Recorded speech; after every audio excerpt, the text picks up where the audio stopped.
Yo, halo semuanya, kembali lagi di channel ini, di mana kali ini saya akan upload video tentang materi US IPS kelas 9. Seperti kita ketahui, US atau ujian sekolah merupakan gabungan materi dari kelas 7, 8, dan juga kelas 9. Nah, di IPS juga ada terjadi beberapa cabang ilmu ya. Ada ekonomi, geografi, sejarah, dan juga sosiologi. Kali ini kita akan membahas dari sisi geografinya dahulu, di mana materi kali ini dari geografi dan ada beberapa bagian atau part agar durasinya tidak terlalu panjang. Oke, langsung kita bahas ke materinya. Keruangan dan konektivitas. Konektivitas antar ruang dan waktu di mana ada pengertian ruang secara umum, tempat di muka bumi baik secara keseluruhan maupun hanya sebagian yang digunakan untuk makhluk hidup untuk tinggal, di mana dapat dimanfaatkan untuk kegiatan individu atau kelompok dan tempat menjalin hubungan, baik individu maupun kelompok lainnya. Nah, dalam ruang ini ada konsepnya yang berkaitan dengan tempat, lokasi, dan distribusi ruang. Adapun ada interaksi antar ruang, setiap wilayah itu pasti punya sumber daya yang dibutuhkan sehingga interaksi antar ruang itu menjadi penting. Misalnya interaksi dalam perdagangan. Nah, kita contohkan ini sebagai berikut ya. Ketika masyarakat di kota, pasti mata pencariannya lebih beragam daripada di wilayah desa. Karena kondisi ini menarik bagi penduduk desa untuk eh, berpindah tempat dari desa ke kota. Lalu ada faktor utama terjadinya interaksi antar ruang. Ada tiga macam. Yang pertama ada saling melengkapi atau complementary, menunjukkan suatu wilayah memiliki perbedaan komoditas sehingga mendatangkan komoditas dari wilayah lain demi memenuhi kebutuhannya.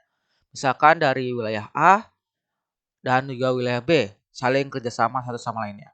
Lalu ada kesempatan antara atau intervening opportunity, di mana menunjukkan suatu wilayah yang menawarkan alternatif lebih baik sebagai sumber atau tujuan interaksi. Misalkan biasanya transaksi antara wilayah A dengan B, tapi karena ada jarak yang lebih dekat atau mungkin dari harganya lebih murah, ada namanya wilayah C.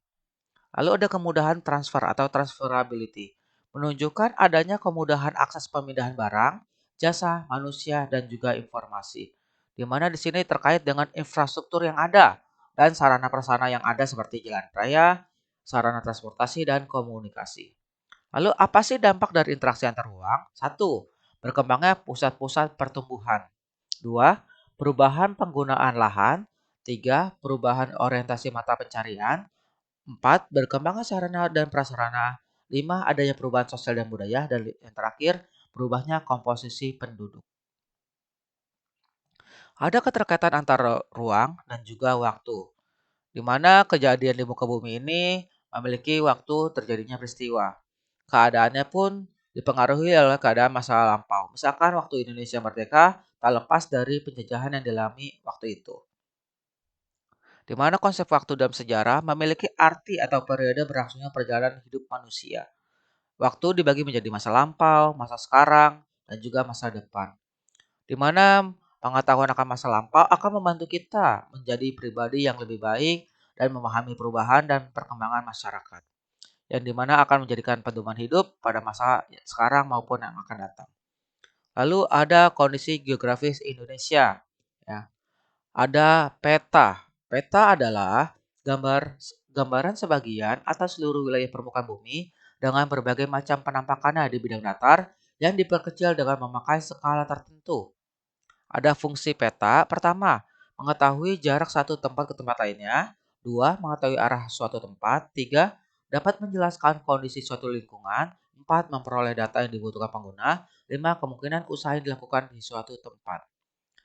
Jenis peta, di mana dibagi menjadi isinya, bentuknya, dan juga skalanya. Kalau dari isinya dikelompokkan menjadi peta umum dan juga peta khusus.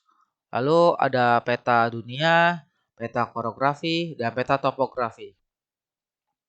Sedangkan peta kepadatan penduduk, peta penggunaan lahan, dan peta persebaran hasil tambang digolongkan menjadi peta khusus atau peta tematik karena cuma hanya menggambarkan satu aspek saja. Berdasarkan bentuknya, peta dibedakan menjadi peta datar, peta timbul, dan peta digital. Lalu berdasarkan skalanya, ada peta kadaster, peta skala kecil, dan peta skala menengah, dan terakhir peta skala besar. Nah, unsur peta apa aja? Satu, ada judul peta. Dua, skala peta. Tiga, orientasi peta. Empat, legenda. Lima, grid peta atau disebutnya garis lintang dan garis bujur. Enam, simbol. Tujuh, tahun pembuatan peta. Dan terakhir, inset peta. Jadi untuk disebut sebagai peta, maka harus ada semuanya ya. Tidak ada yang boleh kurang. Lalu di sini ada letak Indonesia di mana dilihat dari letak astronomisnya. Letak astronomis adalah suatu tempat berdasarkan koordinat garis lintang dan garis bujurnya. Letak astronomis Indonesia 6 derajat lintang utara sampai 11 derajat lintang selatan dan 95 derajat bujur timur sampai 141 derajat bujur timur. Di mana Indonesia dilalui oleh garis ekuator atau khatulistiwa, dan di mana garis ekuator ini merupakan garis hayal pada peta atau globe yang membagi bumi menjadi dua bagian sama besar, yaitu ada yang bagian utara dan juga ada yang bagian selatan. Nah, apa sih dampak dari letak astronomis bagi Indonesia? Satu, lintangnya itu akan mengakibatkan Indonesia-nya iklimnya tropis ya, yang dimana sangat menguntungkan. Selain itu, keuntungan lainnya, curah hujan yang tinggi dan penyinaran matahari sepanjang tahun menimbulkan kesuburan pada lahan pertanian. Dan juga karena banyak penguapan di Indonesia, maka kelembapan udaranya cukup tinggi. Tentu hal ini berguna bagi masyarakat Indonesia yang sebagian besar mata pencariannya sebagai di bidang pertanian ya, atau sebagai petani. Ataupun bisa dibilang juga dalam berbagai bidang.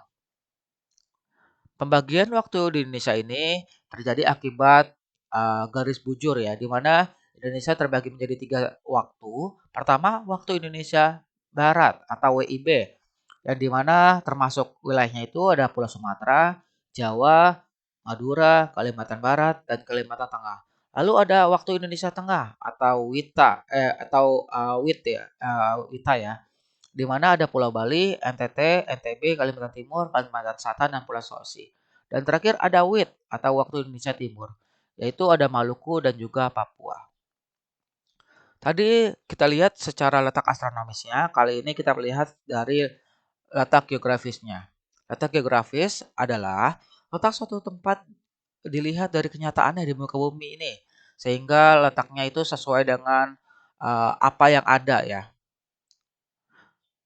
Secara geografis, Indonesia terletak di antara dua benua dan juga dua samudra, benua Asia dan juga benua Australia, dan samudra Hindia dan samudra Pasifik.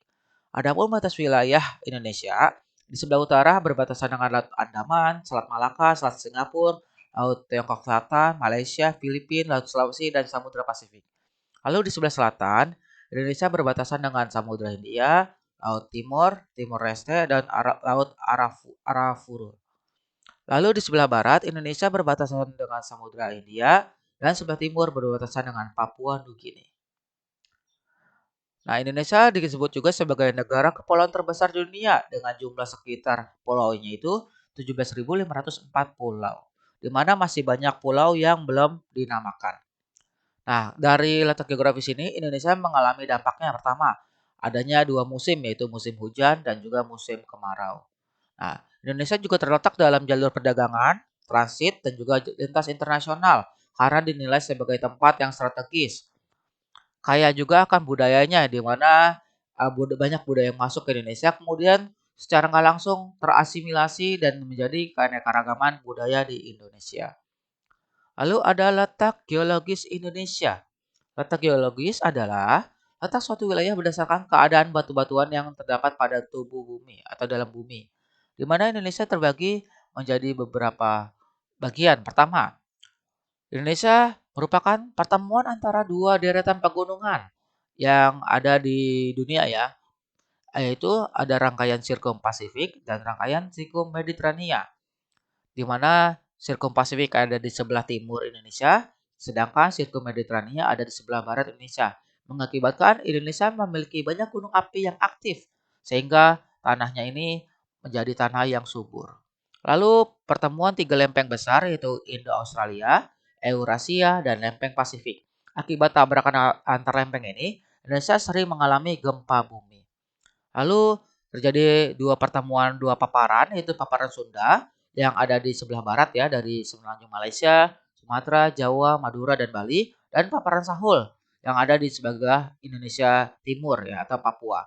Dan juga ada zona transisi di antara keduanya. Di mana Indonesia eh, ini akan kaya akan keragaman hayati, flora maupun faunanya.